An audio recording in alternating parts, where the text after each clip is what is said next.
आपका स्वागत है छोटी कहानी बड़ी सिख की एक और नई कहानी में। हर कहानी छोटी हो सकती है, लेकिन उसमें छुपा संदेश जिंदगी बदलने की ताकत रखता है। तो चलिए आज की कहानी शुरू करते हैं।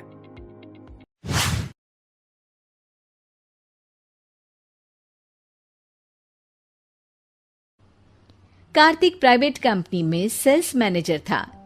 उसके माता पिता, पत्नी मीरा, बहन राधा और 2 बच्चे हैं। एक दिन मीरा कहती है, कार्तिक, बच्चों के स्कूल में एनुअल फंक्शन के लिए 2000 जमा करने पड़ेंगे। अरे अभी कुछ दिन पहले ही तो 10,000 जमा किए थे ना। हाँ, वो तो फीस और प्रोजेक्ट के पैसे जमा किए थे। अभी तो अगले महीने एडमिशन फीस और किताबों के पैसे भी जमा करवाने पड़ेंगे। 40 से 50,000 का खर्चा है।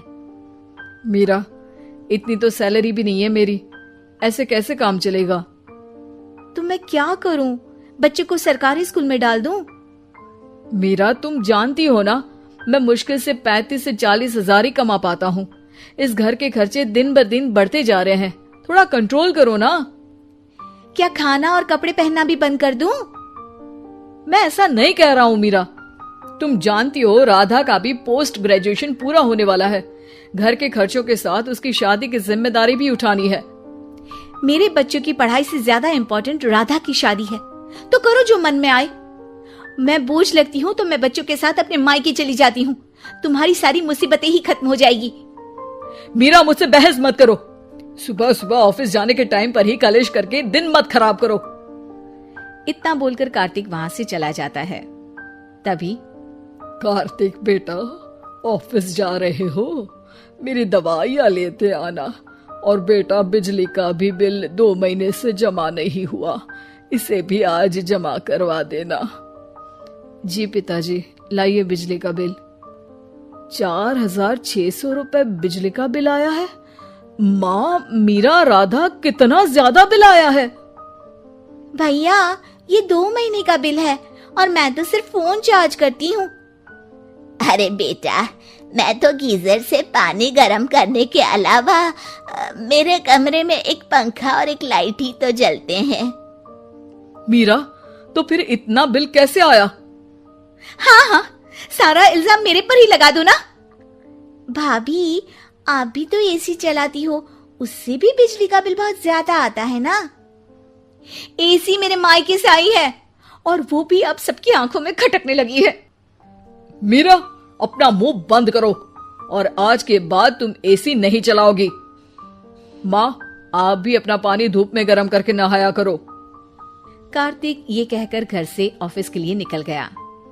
घर से कुछ आगे जाते ही उसकी गाड़ी पंचर हो गई। कार्तिक को पंचर बनवाकर ऑफिस पहुंचने में लेट हो गया। बॉस ने कार्तिक को अपनी कैबिन में बुलाया। मे आई कम इन सर? कम इन। बहुत लेट हो तुम। सॉरी सर, कुछ प्रॉब्लम्स की वजह से लेट हो गया। मुझे कुछ नहीं सुनना। तुम्हारा टारगेट कंप्लीट हुआ? नो सर, अभी बाकी है। क्यों? सर, मार्केट में बहुत रिसेशन चल रहा है, बिजनेस कहीं से मिल नहीं पा रहा। मैं अपनी तरफ से पूरी कोशिश कर रहा हूँ सर। मुझे तुम्हारी कोशिश नहीं चाहिए, मुझे बिजनेस चाहिए। अगर तुमसे नहीं हो पा रहा है तो तुम रिजाइन कर सकते हो। अब नहीं सर, मुझे इस नौकरी की बहुत जरूरत है। मैं अपनी फैमिली का सिंगल अर्निंग पर्सन हूँ। मेरी जॉब चली गई तो मेरी फैमिली प्रॉब्लम में आ जाएगी सर। इसका ख्याल तुम्हें रखना चाहिए। जाओ यहाँ से, और बिना बिजनेस लाए मुझे तुम अपना मुंह मत दिखाना। कार्तिक बिजनेस की तलाश में इधर से उधर कड़ी धूप में सारा दिन भटकता रहता है और थका हारा जब शाम को घर आया। बेटा, मेरी दवाई ले आए और बिजली का बिल भर दिया? अब दवाई लाना भूल गया पिताजी, और बिजली का बिल जल्दी भर दूंगा। पर बेटा, याद से भर देना, वरना बिजली वाले बिजली काट कर चले जाएंगे।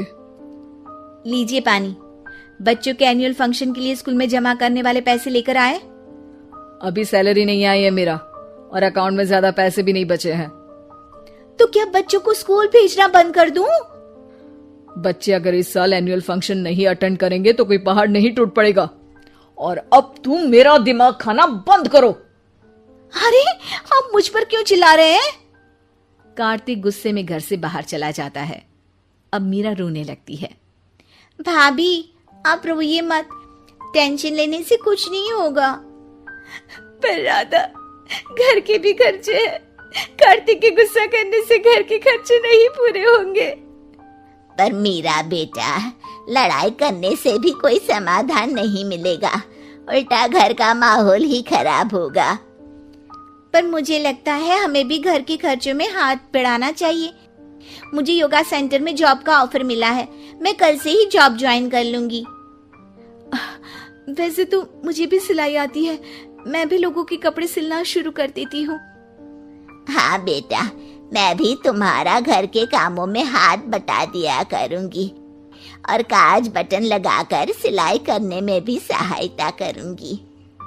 मीरा, मैं तुम्हारे बच्चों के साथ मोहल्ले के बच्चों को भी ट्यूशन पढ़ाऊंगा। इसी बहाने मेरा टाइम पास भी हो जाएगा। इस तरह से अब घर के सभी सदस्यों के सहयोग से पैसों की समस्या दूर हो गई और सब खुश रहने लगे। इससे हमें सबक मिलता है कि एकता में कितनी ताकत होती है। उम्मीद है आपको ये कहानी पसंद आई होगी। ऐसी ही और दिल छू लेने वाली कहानियां देखने के लिए वीडियो को लाइक करें और चैनल सब्सक्राइब करना न भूलें। मिलते हैं अगली कहानी में। तब तक मुस्कुराते रहिए और सीखते रहिए।